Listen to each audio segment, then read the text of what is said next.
Good morning friends. देखो आज আমি কাঞ্চনজঙ্ঘাতে উঠে পড়েছি। সকাল 7:45 ট্রেন ছাড়লো। আজ আমি এমন একটি জায়গায় যাচ্ছি যেখানে সারা বিশ্বের সুন্দর আশ্চর্য জিনিসগুলো রয়েছে। সারা পৃথিবী ঘুরে দেখা তো সম্ভব নয়, তাই এমন একটি জায়গায় যাচ্ছি যেখানে গেলে এই সারা পৃথিবীর সমস্ত সুন্দর আশ্চর্য জিনিসগুলো একসঙ্গে একই জায়গায় আমি দেখতে পারবো। তোমরা কেউ কেউ হয়তো আন্দাজ করতেও পারছো, ভারতবর্ষের সবথেকে বৃহত্তম উদ্যান, যেটি কলকাতার নিউ টাউনে অবস্থিত, যার নাম হলো ইকো পার্ক। তাহলে চলো এই ট্রেনের দুধারের সুন্দর দৃশ্য দেখতে দেখতে এই সন্ধেবেলা আমরা শিয়ালদা পৌঁছে যাব।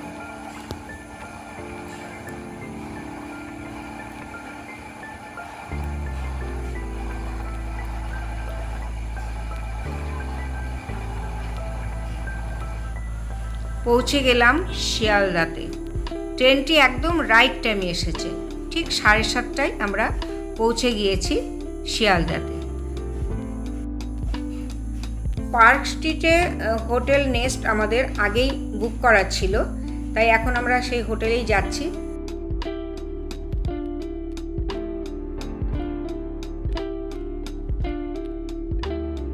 এই চলে এসেছি আমরা হোটেলে, মোটামুটি একটি রেঞ্জের হোটেল।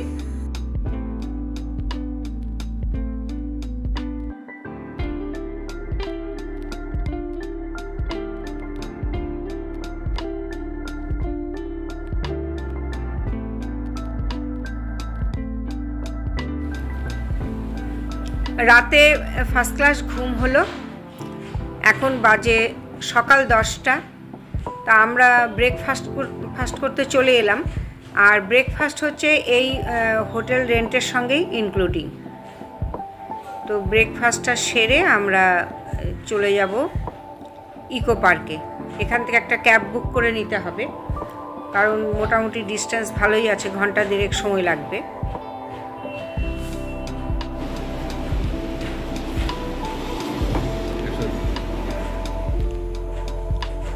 এই চলে এসেছি আমরা বিশ্ববাংলা গেটের সামনে।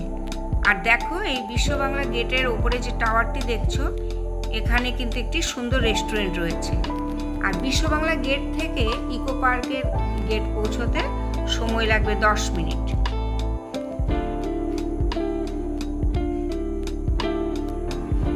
ইকো পার্কের এই আমরা 4 নম্বর গেটের সামনে চলে এসেছি। এখানে ইকো পার্কে মোট গেট হচ্ছে 6টি, তার মধ্যে 4টি মেন গেট। আর এই যে দেখো টিকিট কাউন্টার রয়েছে, ওখান থেকে আমরা টিকিট করলাম। পার হেড পড়লো আমাদের 30 টাকা করে।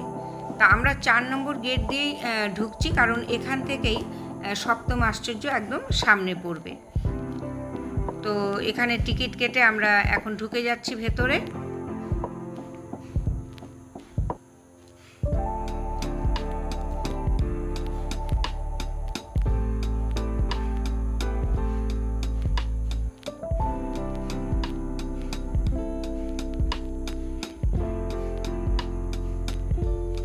চলে এসেছি আমরা ইকো পার্কের ভেতরে 4 নম্বর গেট দিয়ে।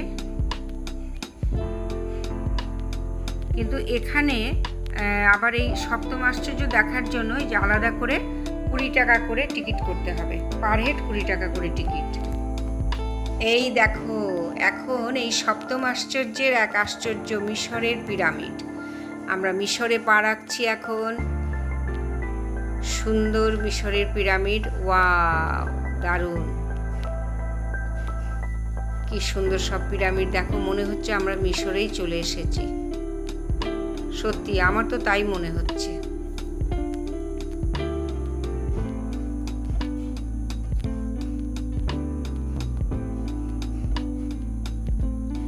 তোমরাও চলে এসো, দেখো ঠিক তোমাদেরও তাই মনে হবে যে তোমরা যেন মিশরেই ঘুরে বেড়াচ্ছ। দেখো কি সুন্দর সুন্দর মিশরের পিরামিড, যেগুলো আমরা ছোটবেলা পড়েছি ইতিহাসে।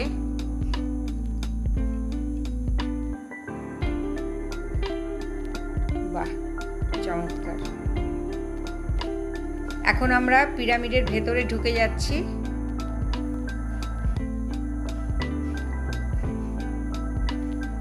আর এখানে এই ভেতরে দেখো ওয়ালে,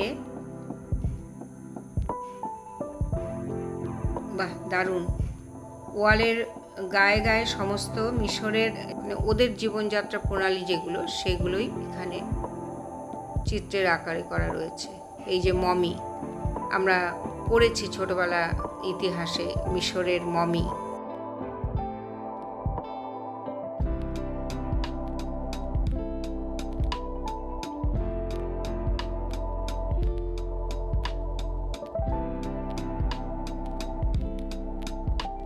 আর ঠিক উল্টো সাইডটা দিয়ে আমরা বেরিয়ে এলাম।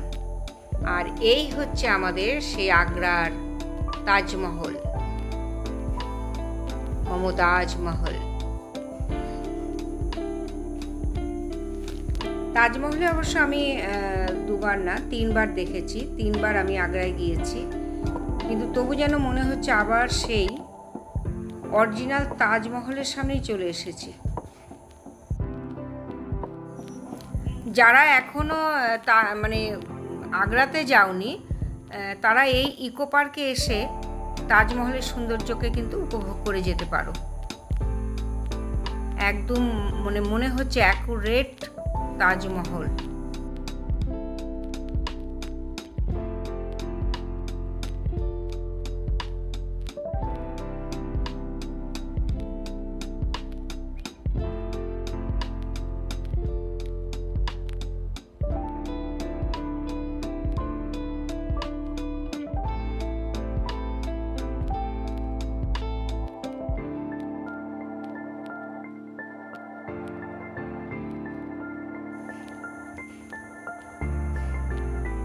আর এই দেখো, ইন্ডিয়া থেকে সোজা চলে এলাম রোমে। এই হলো রোমের কলোসিয়াম। আমরা এর ভেতর দিয়ে একটু হেঁটে দেখে নিচ্ছি ভেতরটা। বাহ, কি সুন্দর দেখো। তোমরা একটু রোমের কলোসিয়ামে ঘুরে নাও আমার সঙ্গে। এটি বেসিক্যালি একটি স্টেডিয়াম। আর এর সম্পর্কে একটু বলি। এই যে দেখো, ভেতরে একটা হিংস্র জন্তু রয়েছে, সিংহ। এখানে বাঘ, সিংহের মতো হিংস্র জন্তুদের সঙ্গে মানুষের লড়াই হতো, আর চারপাশে সবাই বসে এটাকে দেখতো, উপভোগ করত। যে জিতবে শক্তি পরীক্ষাতে তাকে উচ্চপদস্থ করা হতো, আর যে হেরে যাবে তাকে তো সেই হিংস্র জন্তু ছিঁড়ে কুটে খেত।